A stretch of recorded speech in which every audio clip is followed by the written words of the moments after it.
What's good, everybody? Welcome back to the Twin Wrestle Pod, man. And I'm gonna make this video quick. We might quick breakdown at AEW All Out that happened Saturday. I just got finished watching it, and being that Chris Jericho and them is about to be in action on Dynamite, I decided to record this video because I don't want to see Jericho or anything that had to do with Jericho on Dynamite. I'm tired of him being on the TV as much as you know. Talk about it during my reviews or my predictions of Dynamite. So, all out was a very good show. Tony Khan don't miss when it comes to his pay-per-views. He had 8 matches on his card, which when I watch it, some of these matches shouldn't be on here. So I'm going to gloss over some of these matches that I just really wasn't interested in. But to kick off the show, Daniel Garcia and MJF had a very good match, told a very good story for the story that they came into the match with. And the angle at the end, which was to write MJF off of TV, was done pretty well also. So, I mean, this was a great match, man. Daniel Garcia got busted open. They did some pretty good maneuvers. And Daniel Garcia saved face with the angle he did at the end of the match by delivering the power driver from the top rope onto MJF and possibly writing him off TV for a while because it's rumored he put to take a break. So this was a fantastic match, a very good opener, and MJF being in the opener started to be a theme for these AEW pay-per-view shows, man, and he's crushing it. It's not a surprise, but he's crushing it in the openers. Hopefully we're going to see where this leads for Daniel Garcia, see where this takes him, because he did end up losing. But he got his heat back after the match when MJF tried to fake shake hands and try to kick him in the nutsack. But Daniel Garcia was on to him, and he delivered the power drive from the top, like I mentioned. So it's interesting to see where they go. But MJF picked up the win there in a very, very good, solid matchup.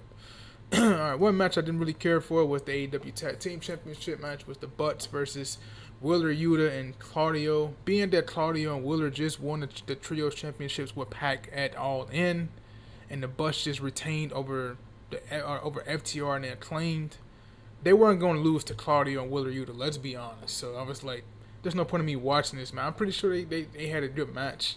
I glossed over it. I just really fast forward this match. I didn't really pay attention to it because I knew the Butts weren't going to lose against them. If they didn't have a likely opportunity to lose in a triple threat match against FTR and Acclaim, the team that's been more on TV than Claudio and Wheeler Yuta, who just recently came back not too long ago, then they weren't going to lose to Claudio and them, man. So the outcome was no surprise. The Butts defeated Claudio and Wheeler Yuta. And plus, they already got the Trios Championship, so they weren't going to take the titles off the Butts anyway. So I didn't really care about that match. Alright, we had the International Championship matchup. Will Ospreay defending his International Championship against the Bastard Pac. And what most people would say is the match of the night. It wouldn't be my match of the night personally. That has nothing to do with the performance in the match. We know what to expect from both Ospreay and Pac at this moment in time. This match to me was just like any other Will Ospreay match. Fantastic match. You know what you're going to get with Will Ospreay, and then you add Pac in that equation, so you already know what you're going to expect out of this match. Bunch of spots, bunch of maneuvers, counters, and shit like that. I will say the sequence to end the matchup was pretty fucking cool. With the style slash and then going into the hidden blade from Will Ospreay was fucking phenomenal. Onto Pac, and to pick up the win over Pac was awesome for Ospreay. I will say I like some of the designs they're doing with the Assassin's Creed merging for Will Ospreay, the aerial assassin. You got the literally Assassin's Creed banner, trademark, video game sponsored with Will Ospreay. So I think that's pretty cool. He got some pretty cool T-shirts made with them as well. So I might end up picking up one of those shirts. Those aerial Assassin's Creed shirts look pretty fucking awesome. So I might grab those, but. We already know that Will Ospreay is heading into a program with Ricochet. It was stamped that first night after All In. when Ricochet defeated Kyle Fletcher, and then Will Ospreay came out there and attacked Will Ospreay on the stage. So we knew that's what they was doing with that eventual tease. So Will Ospreay was not going to lose, and being that Pac had won the trios championships previously at All In, he was not going to win the international championship off of Will Ospreay. So yeah, like I said, this would be some people's match of the night, but it won't be for me because it just didn't have the story to compete with other matches I think is ahead of it, and I'll get to that. And I think our next match we had the Chicago Street Fight with Willow Nightingale, and this is one of the matches I'll put over Will Ospreay and Pac match just because of the story. These girls fucking killed it out there in this street fight, man. Willow Nightingale hit Chris Statlander with a light tube, busted her open at the top of the stage. Then Chris Statlander came back with a spear off the stage onto the tables outside by the ramp onto Willow Nightingale. Some crazy spots in here that Chris Statlander introduced some thumbtacks, and she tried to do her scissors kick, but ended up hitting her lady parts, landing on her lady parts onto the thumbtacks. And I don't know, when I was watching the Triller version, like the Triller replay of All Out, it was like cutting in and out. Like, I don't know if they did that in the actual feed. Matter of fact, when I was watching it live, it didn't cut out or nothing. So I'm pretty sure Triller probably went in and edited some stuff and cut up some footage and stuff, because that part specifically where she did the scissors kick and landed on her lady parts was cut out. All you seen was the aftermath. So I'm pretty sure they went in there and changed a few things. But that spot was pretty funny and cool. The powerbomb through the announce table was awesome as well. And the finish, I thought was very unique. Statlander hit her tombstone finish and then automatically switched over with the chain that Willow introduced. And she choked her out like how Umaga choked out John Cena. How John Cena choked out Umaga in the Royal Rumble 2007. Willow just passed. I think Willow might have tapped out. And Chris Statlander picked up the win. Very good match. Like I said, man, going back to when Willow Nightingale won that TBS championship, she has been on fire, bro. Like, she was the person of the summer in the women's division to me. Her, Mariah May, and Toni Storm were like the top three of the women's division. Even though you had Mercedes coming in there. Mercedes wasn't on a level, period, point blank. And this further shows that. I think Willow Nightingale is awesome. She had a better run this year than Mercedes Moné, even though Mercedes is in the bigger marquee matches. Willow Nightingale is tearing it up, and Chris Statlander did her thing as well. So this match I'll put above Will Ospreay and Pac. This was a phenomenal match by the women. I'll say watch this match for sure if you go back and watch your replay on Triller. But awesome match. Then we transferred from out of this match into a backstage segment with Ricochet, who was watching the Pac versus Ospreay match earlier on when they was fighting. And then Ospreay interrupted Ricochet's interview and told him to rack up some wins before stepping up to Ospreay. And Ricochet told him he'll see him very soon. So, like I said, man, they're teasing this matchup. We're going to get it eventually. I just don't know how quickly we're going to get it. Another match I was looking forward to this match. Okay, the AEW Continental Championship match, but I wasn't really invested in it as much, you know? Because in all actuality, this should be a match between the champ, Kazuchika Okada, taking on the Alpha Konosuke Takeshita. That's what it should really be boiled down to. Not added Mark Briscoe, even though I love Mark Briscoe, and not added Orange Cassidy. So I just really couldn't. I really wasn't invested, man. Like when they introduced this match as coming up after Okada won his match on Dynamite. And then you had the collision before All Out where you had Orange Cassidy taking on Lance Archer. Now, Mark Briscoe taking on Lance Archer. Orange Cassidy taking on the Bad Apple. I forget his damn name, but the dude with Chris Jericho. And then you had Takeshita taking on the Beach Mortors. Is that his name? The dude with the rhino horns and shit. I'm like, man, like you can tell like who gonna win this match, who gonna step in here. So I was like, outside of Takeshita, I'm not really looking forward to anybody else in this match besides Okada and Takeshita. So I wasn't really invested in it. It was a cool match. Had the outcome that was supposed to happen, which is Okada going over, and he pinned Orange Cassidy, I think, to win. So it was a cool match, but you don't have to go out of your way and watch it at all. They had a tease of a face-off with Takeshita and Okada, which is the match we should have gotten. Eventually, we're going to get there. They had like an exchange of forearms, and that's about it. That's like the only interaction they had, really. So you don't really have to go out to watch this match as much. Another match you don't have to watch is the TBS Championship match with Mercedes taking on Hikaru Shida. It's ain't no point in watching this match because they just had this match literally 2 weeks before All In, so it was like the suspense is already gone. Like, Shida's not going to go in here and beat Mercedes. They could have kept this match off the card completely, and this match didn't turn out to be good anyway. Camille was banned from ringside, which I can get in some aspects, but in other aspects I can't, because she hasn't really done enough and been on TV that much to warrant to be away from ringside. She hasn't really involved herself in that many matches, really. So I don't know why that stipulation was there, but it was an okay match. But you don't have to go out your way to watch it. Mercedes won, and with that Bankstand, whatever the moneymaker finish that she needed to change, but you don't have to go out your way to watch this matchup. It wasn't really eventful. I would say the only match you probably should watch from Mercedes is probably her match with Stephanie Verker. That's like the last great match she had so far in AEW, but hopefully they can run it back and they can get a better match. But you don't have to go out your way to watch that one. Then we had the AEW World Championship with Bryan Danielson defending his championship against the scapegoat Jack Perry. And this was the best match Jack Perry has had, and since he returned, I'll say since he returned. I mean, you still got the match with the 4 pillars at Double or Nothing. I want to say either last year, it might have been last year, where it was Perry, Javar, Darby, and MJF in a Fatal 4-Way. That was an awesome match as well. But for a one-on-one championship match for Jack Perry and to stand on his own, this was a fantastic match for him, and no better opponent to go in the ring than Bryan Danielson. So he proved his worth here for sure.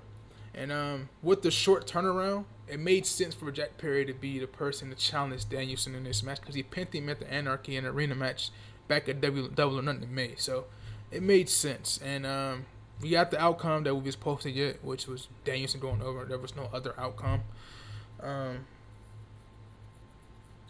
After the match, you got Luchasaurus and you got Christian coming out there to eventually cash in his contract that he won at All In the Battle Royal to challenge Danielson for the championship.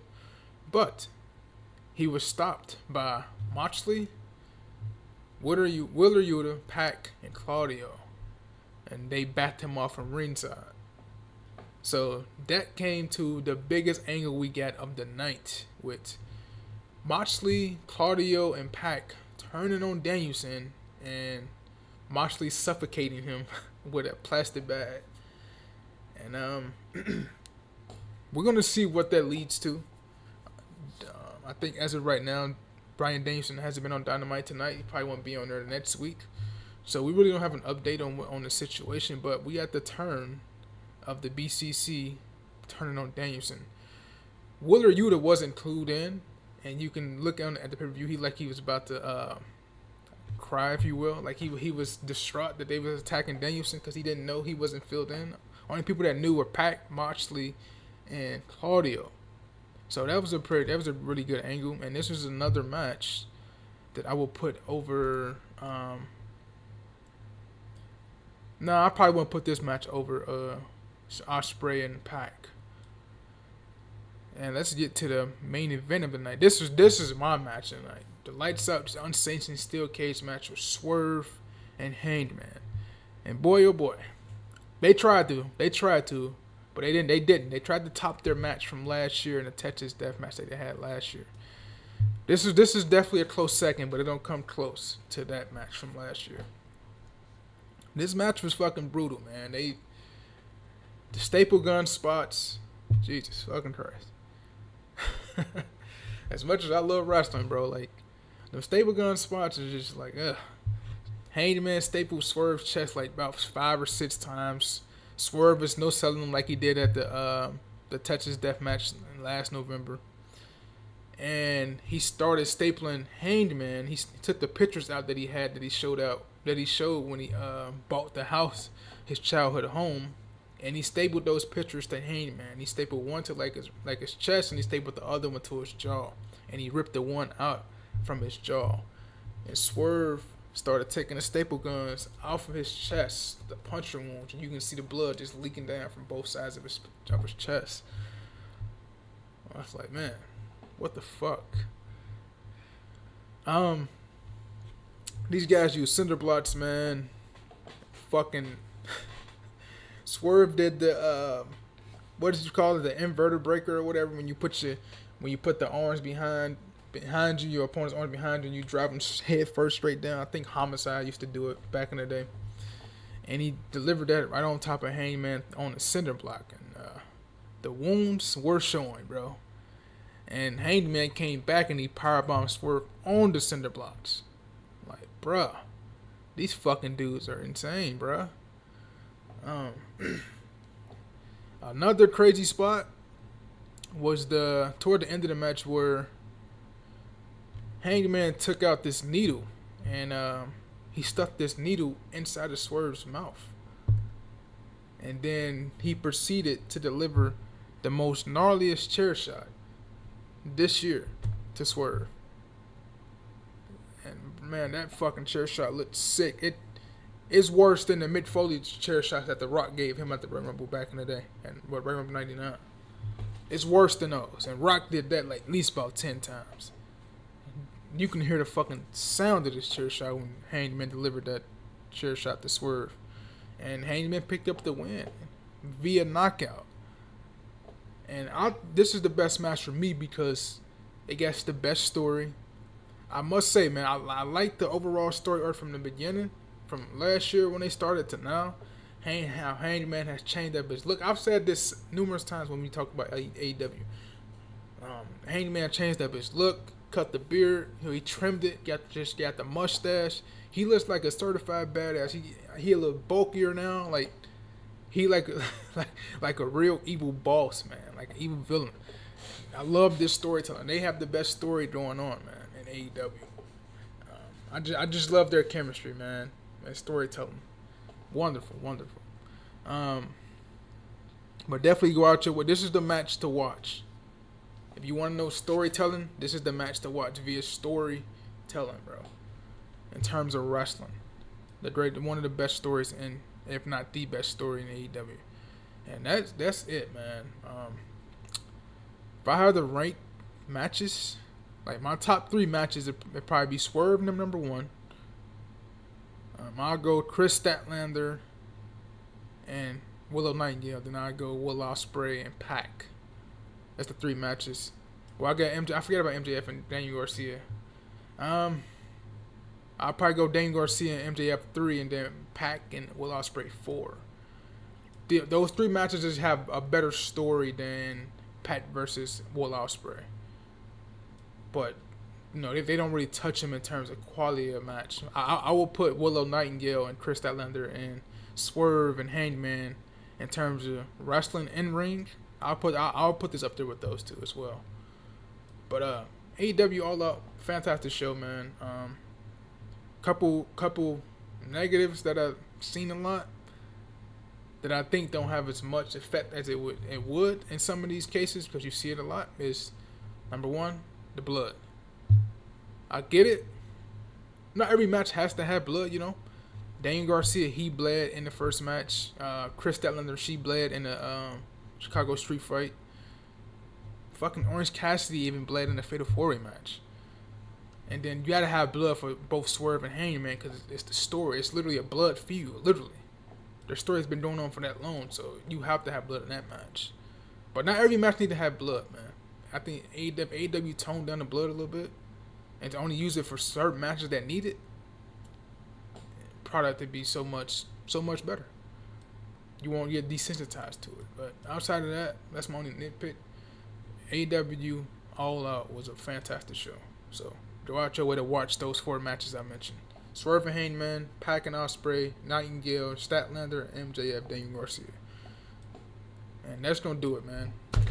Hope you guys have a good night. I'm going to finish up Dynamite, get this up, and this probably will be up after Dynamite goes off. So I'll see you guys in the next video. Take care.